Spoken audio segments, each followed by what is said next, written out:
Well, hello everyone. It is Marie from Hayden.com. I have a morning routine that I have started to get into involving some Lugol's iodine. So this one is the 5%, and all you need to do, I've already taken mine this morning, is just find yourself a nice cup, put a little bit of water, don't fill it all the way up, just put a little bit of water and start off by just doing 1 drop of the Lugol's iodine. This is a special preparation. It's not just iodine. So a lot of people freak out about like iodine and thyroid. I have Hashimoto's.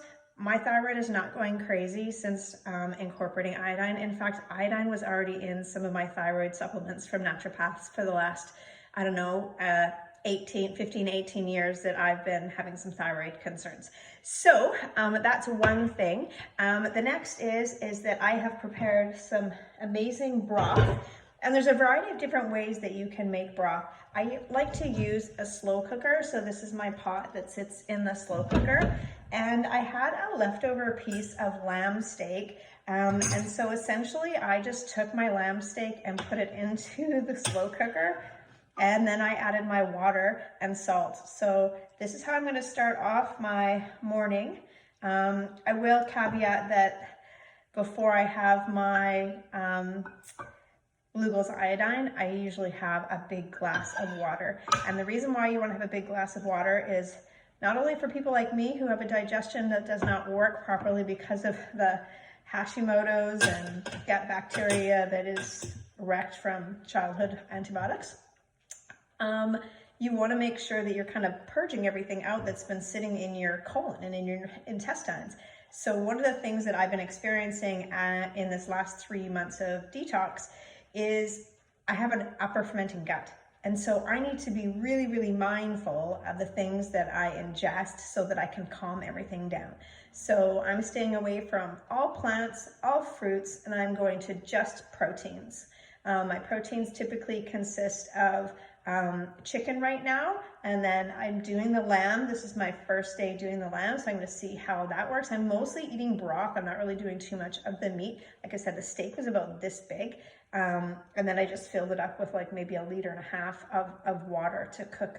And when I do this, I tend to cook this like overnight. And if I'm doing something like a lamb shoulder, I might even do that for like 24 hours. So I like to get a nice, rich tasting broth.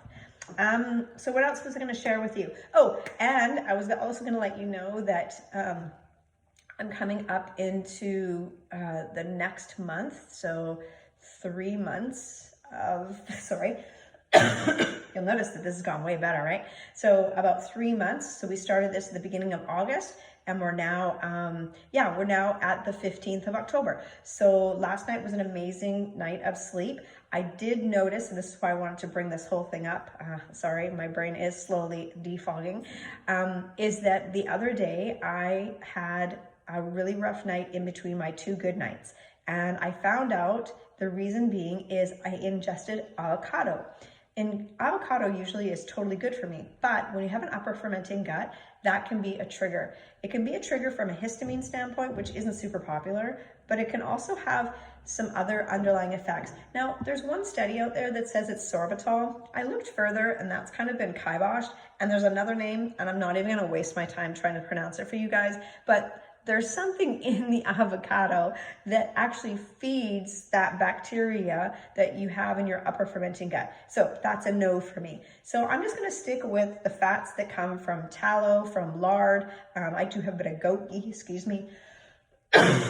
Goat ghee. So that's that. So I'm gonna go off and enjoy my beautiful lamb broth, and I hope you have a wonderful day.